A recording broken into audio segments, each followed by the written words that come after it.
Welcome to the Edges of Lean.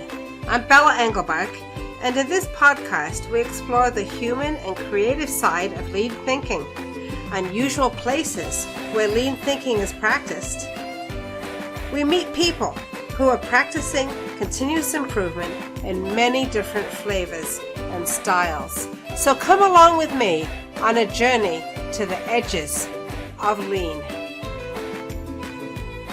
Episode 43, Continuous Improvement and the Connection with Agile with Sam Gregory. Samuel Gregory is the founder and creative and technical director of Jupiter and the Giraffe, a web app design and development studio empowering game-changing future tech brands to maximize their digital potential. Sam is the author of a book on Agile lingo, which has come out this year. I invited him to come to talk to me about Lean and Agile. Welcome to the Edges of Lean. Thank you. Thank you so much for having me. Sam, let's meet you. Tell us about yourself. Oh, gosh. Well, I mean, I have my, I've been in the world of website design and development for many, many years now, since I was a wee boy. And I have kind of gone through working with different agencies kind of as an engineer.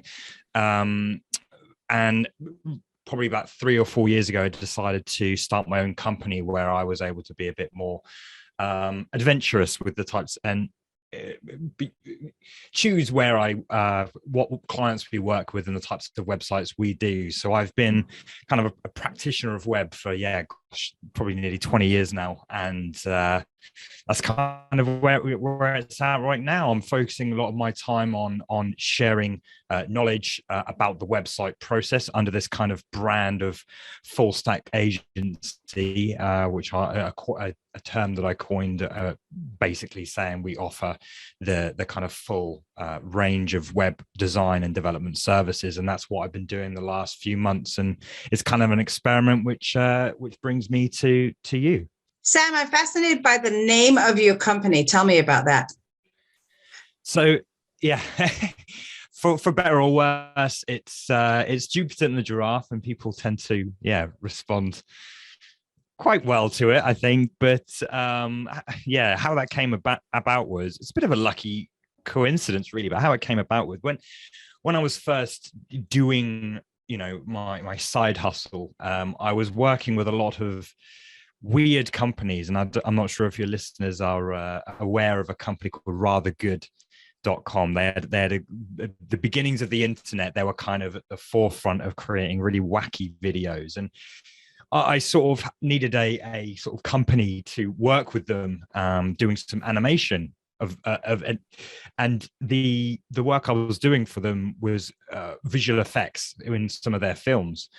And I sort of thought, well, if I want to keep working with these sorts of people, these kind of outlandish kind of personalities and stuff like that, so I needed an outlandish name. So I like giraffes, I like space, and I just thought, bang them together and see what happens. So Jupiter and the Giraffe was born.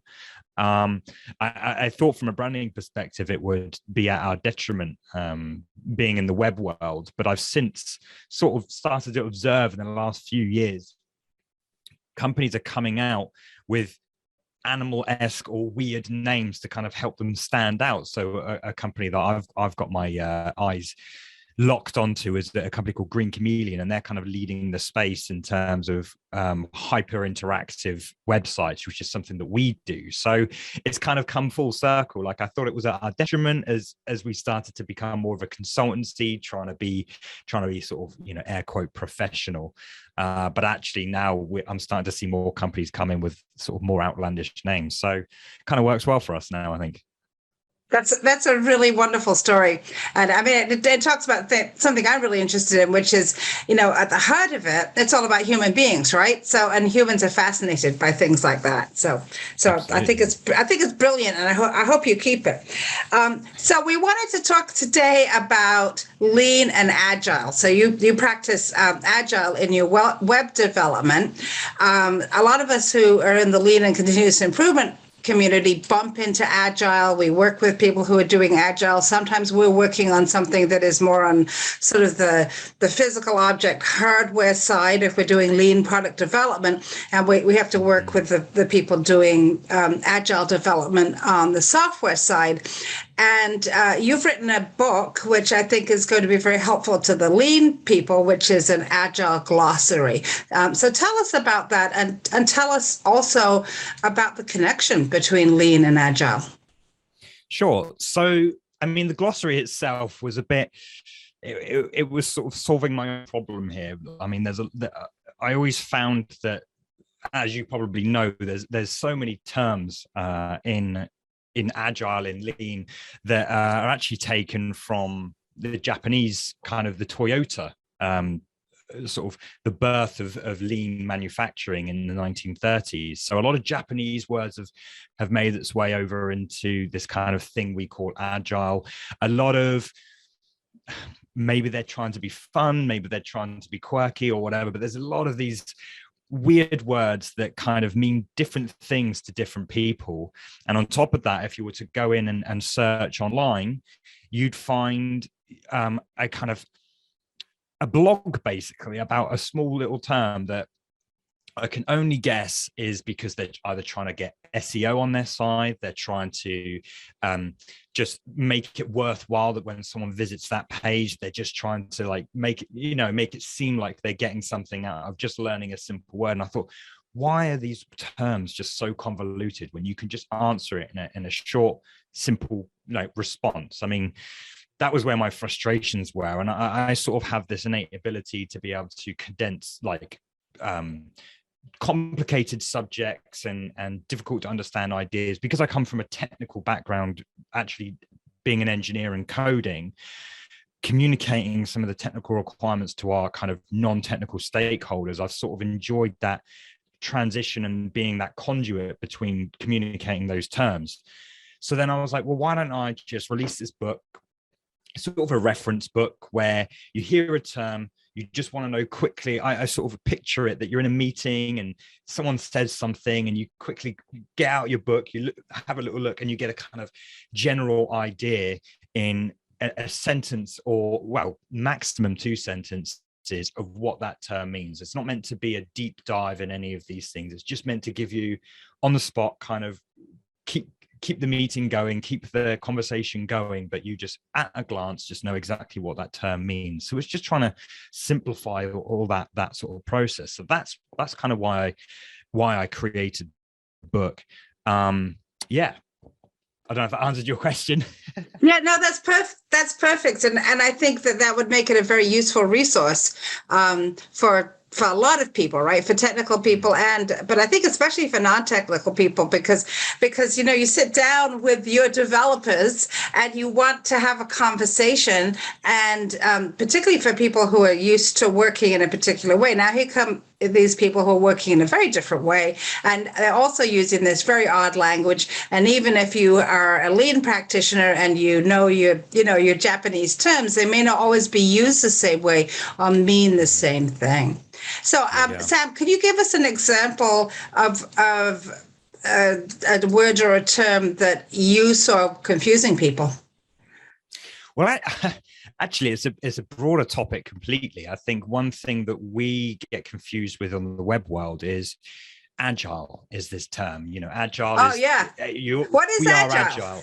What is agile? So at the forefront, you've got the term itself, agile, which is just equally confusing. And I just wanted that term. Obviously, it's like, this is a bizarre analogy, but I spoke with someone recently who was a hacker who went to a security conference, and naturally they hacked the security thing. It's like trying to get some sort of I don't know, to prove them wrong or something. I feel like people are just going to go straight for my definition of agile as a kind of, to see if I'm get at least that right.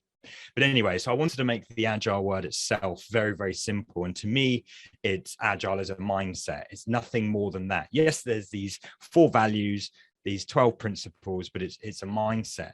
The confusion comes is when you start to talk about Scrum and Kanban and Lean Six Sigma and all these kind of frameworks that revolve around Agile. Now, interestingly, something I've learned in the last couple of days, actually, so fresh off the press here, I started a TikTok to kind of say all these weird Agile words because people love to learn things on TikTok, and the amount of discussion and very divisive in terms of people really disliking Agile, for the listeners that I'm doing air quotes,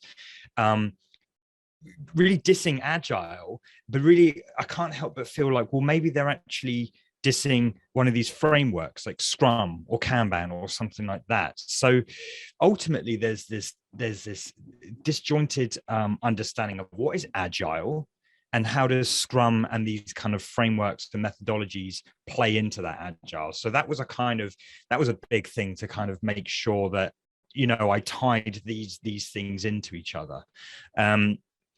And I hope I nailed it, and maybe I hope I nailed it for the listeners as well, just to kind of really emphasize that we are talking about a mindset, and that is all Agile is a mindset. And you can that can manifest itself in many, many different ways. It's up to you how you manifest that, but you also have a choice of frameworks which help you or help that mindset manifest. I think that makes sense. So, well, and I think that's one of the things that's really, I have to say from my experience, right, is sort of off-putting about the Agile world and the Scrum world. I remember the first time I was involved in a project where there was a lot of development going on, and it was Agile development. And I was told, well, Bella, you now need to be trained in Agile. I was like, okay, fine. I mean, if the company's going to train me, I'd love to get free training. Doesn't bother me one bit. And then I thought, well, but I think I understand the mindset, coming from a lean background. But the training, Sam, I have to say, was absolutely awful. It was just, I sort of almost blocked it out because it was just pages and pages of these terms to learn, and it was very unclear to me what the application actually was.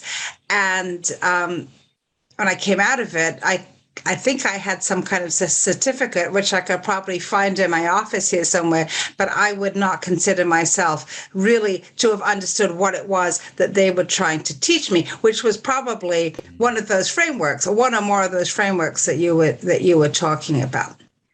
So, but I wondered too, thinking about, people sort of object to it, or they don't like it, they don't like Agile. Is it because they are actually objecting not only to all of that stuff that goes with it, but they're also really objecting to the mindset, because the mindset is complete 180 degrees different from a lot of what they were taught as they were learning to do anything, right? And that's the same thing I think we find in the lean and continuous improvement world, is if you say to someone, the best way to do this is to break it down to very small pieces and learn all the way through. And what they want to say is, no, the date this is due is this is the date, and we're just going to do tasks, and we're going to manage the tasks. And there's no room in here for learning. It's such a different way of thinking, right? And that, I think, is also something that people might reject because it's just so different for them.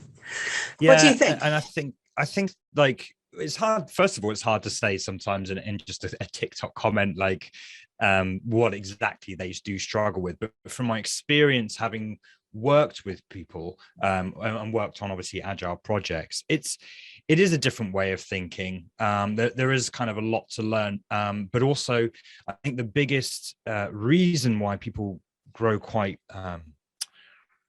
they dislike Agile is because, again, Agile is not what they're experiencing. They're experiencing a framework, and they're probably experiencing some Frankenstein version that the company has said, we do Agile, but no, you're probably doing Scrum Ban or something in between. And there isn't really following, like if you were to follow it to a T, these frameworks, then it starts to work for you. But once you start playing around with it, there's nothing stopping you doing that, but you have to kind of accept the consequences that you're trying to do. If you're trying to do Scrum, for an example, and then you start throwing in different aspects like that taken from, say, Kanban or something like that, then it's obviously not going to work for you. So I think people's experiences with these Frankenstein versions, and then them calling it agile, which isn't agile, like it's trying to be agile mindset, but I don't know.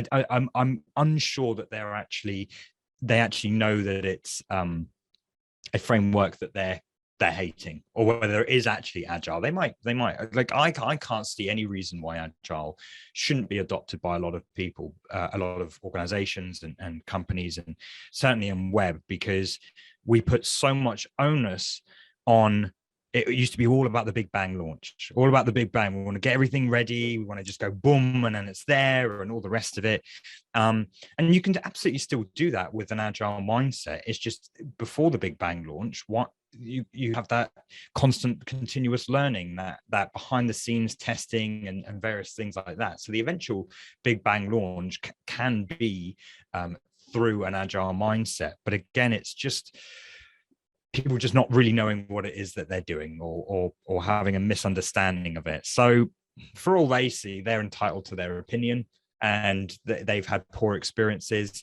But like I say, a short comment on TikTok doesn't give me much insight about their experience, why they dislike it, and all the rest of it. So I can't go too much into depth about answering all of their pain points, unfortunately. No, not on TikTok, but no. Can you let us know how to find you on TikTok? I think that would be a lot of fun to check you out there. Actually, you know what? It's so new. I don't even know. It's probably Samuel Gregory. I don't know whether I'm, no giraffes involved. Full stack agency. Yeah, you'll probably be able to find me on there. It's just a bunch of weird agile words. Well, I mean, potentially less interesting to your audience, but equally under the same kind of thing. I wrote a glossary book for startup terms, which I think these are all, in the world of web development. And they're supposed to kind of work as a set. So I'm doing the startup terms at the moment, but there's definitely some agile terms in there, and I want to keep doing it because people tend to like these terms, and the discussions I'm reading, like, it's amazing. And people come out and saying, well, we work at was one comment, I work at Toyota now, and we still use all these terms and all the rest of it. So it's fascinating to see kind of how it's still going strong, and people's positive and negative experiences just through me saying what Kaizen means, or yesterday's weather. Right. Yeah. And it's, we have the same thing in the lean and continuous improvement community. And, when somebody says Kaizen, it's like, well, you need to find out, well, what do they mean by Kaizen in their context, right? Because for some people, that means a 2-week event, right? Oh, okay, and for other people, right, it means daily improvement. So if you don't ask the question, you won't find out, right? Yeah. And then there's, then you have the original meaning. And so we're all talking in circles around each other, and it's very confusing. So can you give us a little bit of that history of the connection of Agile and Lean, and how Agile came from Lean? So, I mean, like I say, it all stems from Toyota, the Toyota way back in the 1930s, and how that kind of approach to incremental development and testing and kind of improving things that way obviously did Toyota and the car manufacturing a great deal of good. It wasn't until, I think it was 93, a group of people got together and took this concept of lean manufacturing, more specifically, and tried to apply it to software development, because there are so many parallels between software development, like product development, even construction and engineering and things like that. There's so many parallels to it. So it makes perfect sense that these things work together. And I think a lot of the pain points that software development were facing as it grew in complexity, again, trying to kind of scope things up front and trying to basically predict the future, which you know, You I don't know can't about do. you, but I can't do just yet. But it kind of, I guess these people kind of got together, and I forget the names. It was a big group of people, but they set about 4 values. And I probably should have them in front of me right now, but they set about 4 values and what they call the Agile manifesto. And what this did was that they are individuals and interactions over processes and tools, work and software over comprehensive documentation, customer collaboration over contract negotiation, and responding to change over following a plan. And that, and you know, just to draw back what we were talking about earlier, that's it. That's Agile. You know, it's just whatever you need to do to achieve these, or to gravitate towards these 4 values, you're essentially Agile. And then there are some principles that go into a little bit more detail that help kind of shape this idea a bit further. But ultimately, it's taking everything that they, well, I'd be hesitant to say an actual percentage, but it took a lot of things from that lean manufacturing process and sort of brought it into Agile. Like reducing batch size, right? So, right, things like that. Yeah, exactly. I think Kanban definitely has a lot more of those connections with lean than something like Scrum. I think Scrum started to introduce its own language and its own kind of way of doing things, but Kanban in itself, I think, is a Japanese word. So it's like some of them lean more heavily and use a more kind of true to the original terminology to being used, and others kind of separate themselves a little bit. But it's really interesting. And the only thing I would say that is quite different, or it's something I've noticed, and maybe I probably need to speak about it with some more people, but the only thing I noticed about the Agile kind of way is that they talk a lot about the internal team and the processes. Like when we talk about customer collaboration over contract negotiation, you think the customer in that sentence or that value is the customer, the person who, you know, in lean manufacturing, and someone who's buying the car, but actually the customer itself is the business stakeholders, because what that's saying there is that oftentimes when you engage with someone, the easiest way to picture it is if you were an external vendor and you're coming in to build a website for someone, the contract there is the SOW. It's trying to outline all of what needs to be built right at the beginning, and you build that contract. Whereas the customer collaboration aspect is not doing all that up front, just kind of going with the flow and kind of building as it goes along, and renegotiating, I guess, in a sort of cadence there. But it's interesting how a lot of these things are talking more about the relationship between the development team and the business, the business or the stakeholders, basically. So that was always a jarring thing. Whereas I think now, and maybe you can speak from your side of things, I think now we're way more interested in the end user usage of these things, and these same values and terms apply, but you sort of reframe them in your mind and say, well, we need to get the end customer into this life cycle. Right. And I'm not sure if that's changed at all from your perspective, but I definitely think we care way more about the end user than we do about the business stakeholders. We have to remind the business stakeholders, we're not building a website for you. This product isn't for you. Not in a cruel way. That sounds really cruel. No, but it's for the external customers. Because I had the same conversation, and I think I've told this story on this podcast before, but I've had the same conversation with drug development teams where they would be very interested in getting the drug they were working on to the next milestone in the development plan, right? But and they will want that drug to be successful at the milestone. And the question that I would always ask is well, what the ultimate customer, if you're making a cancer drug for a cancer patient, what does the ultimate customer really need? right? And if you could focus on that, the questions that you're going to ask early are going to be different questions from the questions about what do our stockholders need. In fact, if you care about what the ultimate customer, the cancer patient needs, that will serve what the stockholders need. But it's the other customers are much more in front of you. But I think the other way that I like to think about it is you really need that, what we call the voice of the customer. You need to know what is the need that the customer has to have fulfilled in order to get a new product to a customer.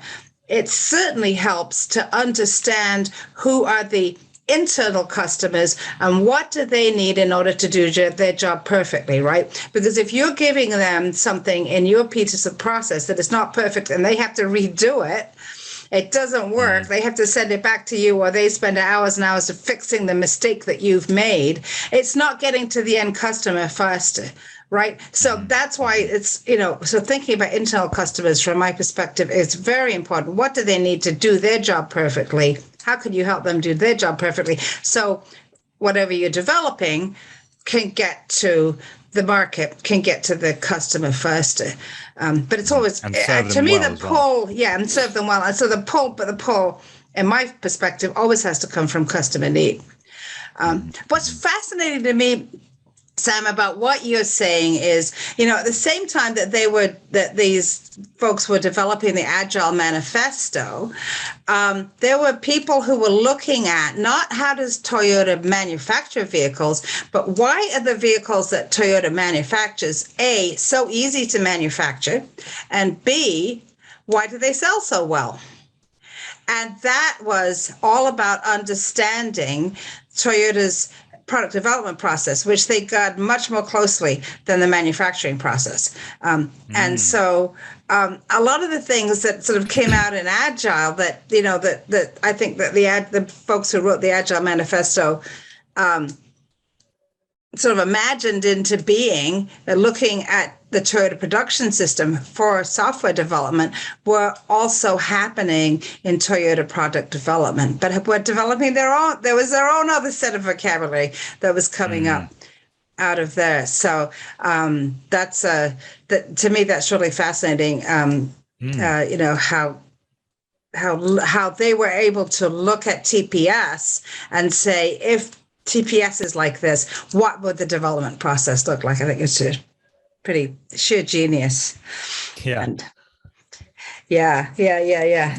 So you're in the world of website development. I think a lot of my listeners, we all use websites, right?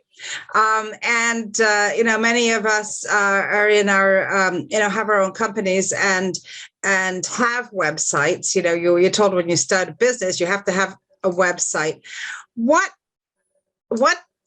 sort of the latest thing in website development, and how are websites becoming, hopefully, better for the people who use them? Well, it's interesting because obviously websites used to be sort of, your typical 5-page about me, contact, and all this kind of thing. But of course, the biggest shift at the moment is we use software now on the internet, the web. And I think when we talk about Agile, I think there are absolutely, like my company, we focused probably about 80% on websites, and then the 20% there on these software, the products that you just happen to use on the web. Agile applies more to the software side of things. But to answer your question around kind of the new, and I actually spoke about this yesterday, the new kind of, not new, I take that back, but websites are becoming more. Someone asked me, why do I need a website right now? And I said to them, it's less about kind of doing the sales, because that's what we were told for a long time, that the sales happen through the website, maybe in these huge, massive kind of e-commerce sites. But for a lot of these agency websites, these sort of small to mid-sized websites are more of a validation tool than a sales tool. You meet someone, you tell them about your company, they're going to go off and kind of do their own research, and without that website there, their confidence is going, you're going to lose them as a customer. They're not really like, they're just giving themselves a bit more reassurance that you're the real deal. Now, these are like I say, the small to mid-sized websites, and I think that's an important thing for people to understand, that yes, you can have these kind of nudges through great copy and beautiful imagery and things like that, but we have to bear in mind that you're unlikely. Some, SEO. You're when we. Do you know what SEO is? Am I Search engine optimization, right? Precisely. So, you're not going to compete in these small, medium-sized websites. You're not going to be able to compete with, the ad budgets that some of these bigger companies are going to have. So the likelihood that someone's just going to stumble across your website and be like, from our standpoint, oh, this looks like a cool agency, I'm gonna go with them. No, they're going to find you on TikTok, or they're going to find you on these social platforms, or LinkedIn. They're going to find you through an article or a video or a podcast, and then they're going to do a bit more research, and that's where they land on your website and hopefully make the sale. But it's not going to be the website itself, if that makes sense. So there's that realization that websites certainly play a different role than what they used to, and when we think about Agile and Lean, we're definitely not it's definitely not as big of a process to build a website in a full-blown kind of agile way, or the stakes are less high. Whereas when you build a product, a SaaS, what we call SaaS, software as a service, when you build a SaaS product, that's where you really need to implement agile, because people need to be able to use your software. People need to be able to get what they want to do done. If Google Docs had horrible buttons or had poor user interface, then they just wouldn't get people coming back to use that software. And more current at the moment, actually, I was just in virtual reality, hanging out in the metaverse and all that, and I was picking up some new apps and downloading these apps because I want to try and do some sort of presentation in VR, and the user experience is god awful on some of these VR apps. They have no kind of insight into that kind of thing, and that's okay.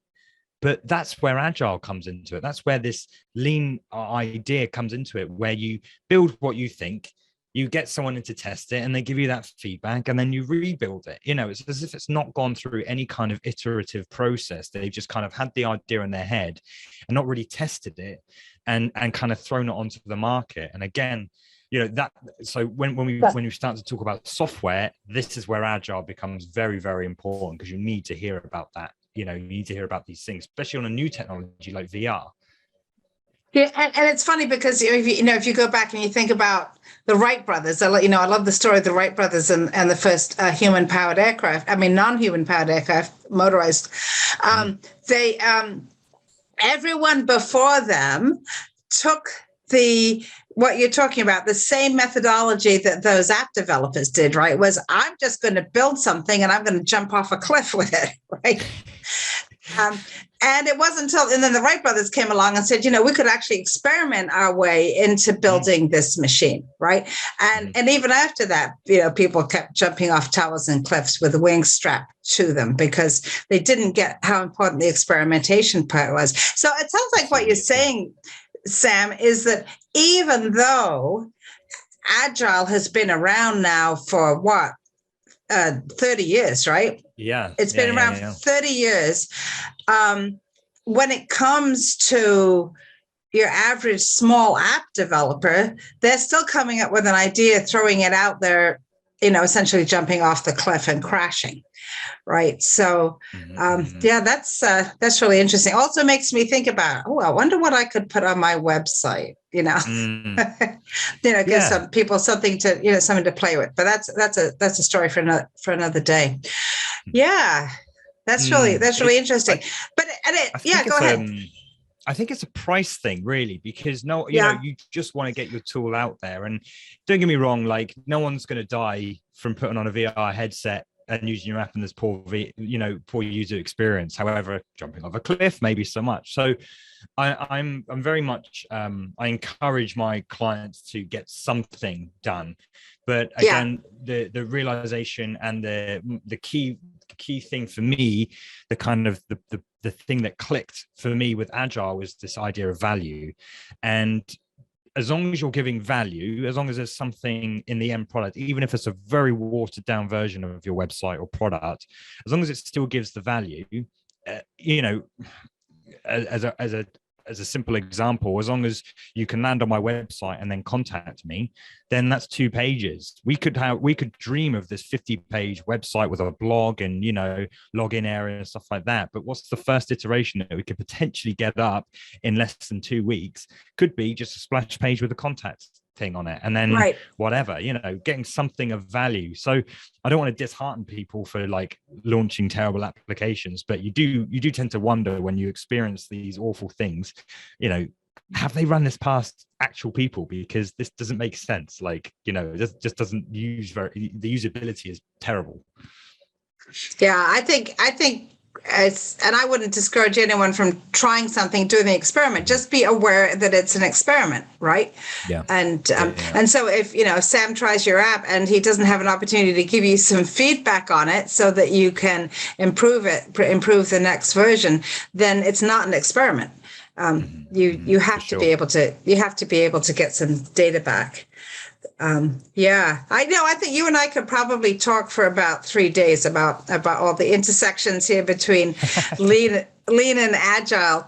I'm loving this conversation. What do you think? I've been asking a lot of people this question. What do you think we could change in education right now, in terms of people who are, learning coding? My grandson says he's coding. I don't think he's really coding. He has some little game he plays where he thinks he's coding. I don't know. What could we change in education to help bring more people into the industry with that sense that it is about learning and not about just delivering? Listen, as you were saying that, I was thinking bringing more products to the surface that actually inspire wanting to kind of go down that route. Yeah. But then you said like not showing the products or whatever. So I'm not too sure on that one now. Because I definitely think, thinking of Agile, like you provide the value, you're focusing less on the kind of technical implementation of things. You're just as long as the outcome is of value, then that's all that matters. So as long as it inspires someone, putting out a product or showing them that, the way we got this, well, I don't even know, like, Elon Musk and his Neuralink thing, showing that this can only work with code, or this can only work with, learning programming. More and more things are becoming so dependent on programming. The other side of the coin is really that the bar is being lowered so much. The bar to entry is being lowered so much with these no code tools, which I often use a tool called Pinegrow. There's a tool called Webflow, and these are like no code website editors. And we're all very much familiar with some of these, maybe Wix or Squarespace and things like that. But these enable a lot more control that we haven't really seen before through no code. So I think there are some apps, like iPad apps, where you start to learn, you start to piece together, like, again, no code. You piece together things and start to develop those logical way of thinking, kind of, because that's all that coding is thinking in a very, very logical way. So I forget the name of the apps, but there are some iPad apps that just encourage that logical thinking, and then you start to move into the actual code, because with code there are some concepts that just, I don't know, it took me ages to think about variables and how that works and all the rest of it, and building on simple ideas to then say, well, that simple idea that we explored earlier in a visual way. Well, you can think of that like a function or a variable or things like that. So I think the tools are out there for people to get involved in the kind of coding space, the web space, but so it's kind of a combination of those things, showing them a low bar to entry, but also by inspiring children and people who wanting to learn at the end of the day, just showing them what you can do with code, which is pretty much everything, to be fair, nowadays, but being a bit more specific about it. Yeah, that really helps me, because I was looking at what my grandson was doing, and he was working with something that was visual, and he was making these visual things. He's 8, and he said, look, I'm coding, and to me, that's not what coding looks like, right? Coding to me looks like, somebody sitting down, they're typing all this stuff in, and they're going to make a typo, and then you're going to have a bug, and what he was doing was not like that at all, but he was building unique images with what he was doing. So I think that for me, that explains what he's doing. Absolutely. And and I'm hoping as he's doing that he is learning that it's about, all right, if I do it this way, right, and then it doesn't work, I didn't get what I expected, then I'm going to try something else. I think that it's the learning piece that fascinates me. How do we get people to understand that as long as you keep moving along, learning towards delivering the value, as opposed to I'm going to imagine my value and throw it out there, I think that makes a really big difference. Absolutely. Sam, what would be your piece of advice for those young folks that we've been talking about? Maybe not the 8-year-olds, but people who are studying their careers. I think a phrase that kind of keeps popping up into my vocabulary every now and again, I've no idea where it came from, but it's this idea of following your nose.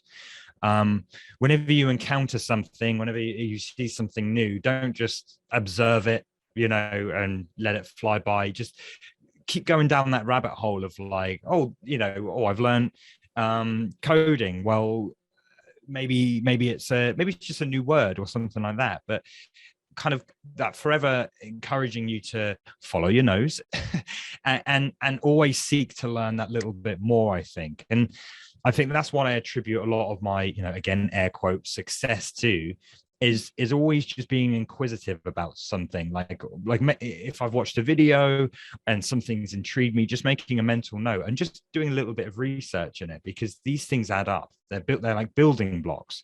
It might be a complete dead end when you first learn this, what this word might mean or what this concept is, and it might not have any kind of immediate effect on you, but you've just planted that seed.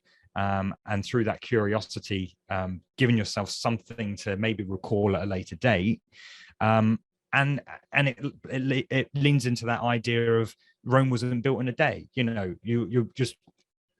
You may want to be an astronaut or do whatever, but you've got to start with the basic concepts like maths. I wanted to be an astronaut. I learned I need to go back to GCSE, which is a very foundational degree in schools here in the UK. I need to go back and learn maths to then learn physics to then be an astronaut. Well, a bit more to it than that, but you know what I mean? Yeah. Like all these very little concepts that you think are just throwaway, they all add up, and then all of a sudden you're an astronaut. And a few other things, right? Yeah. And a few other things, of course. Yeah, right. But that's great. So be inquisitive. If something catches your attention, follow up in some way, because that might be a little building block that will come together for something else. And that's great advice for creativity. Is to be creative, it's good to have a lot of material to start with. So thank you, Sam Gregory. How do people find you if they want to contact you? You can find me on Twitter, Fake Sam Gregory. I'm the official Fake Sam Gregory on Twitter. Obviously, I've got the Full Stack Agency, which is my website of all this learning material that's revolving around the Agile stuff. There's a contact form on there. Other than that, I think Twitter's pretty much my go-to when it comes to talking to people. But of course, add me on LinkedIn. And your new TikTok. And TikTok, if you want something a bit more lighthearted and fun. Terrific. Thank you, Sam Gregory, for traveling with me to the edges of Lean. Thank you so much. This is Bella Engelbeck, and I'd like to thank Samuel Gregory for being my guest on the Edges of Lean. What would you like to know about Agile and how it connects with Lean? We'd love to hear from you. Find Sam on Twitter at FakeSamGregory, or find him on LinkedIn. You can download his book at https://www.thefulstackagency.xyz/lingo-agile-book. You can find me, of course, on LinkedIn or at www.leanforhumans.com. Please join me in exploring more of the edges of Lean. There's a lot to learn. And check out my friends in the Lean Communicators community at leancommunicators.com. You'll find more podcasts and videos with lots of great new content every week. And if you like this podcast, please tell a friend. The Edges of Lean is written and produced by Bella Engelbeck with support from Podcast Inc. This is a Lean for Humans production.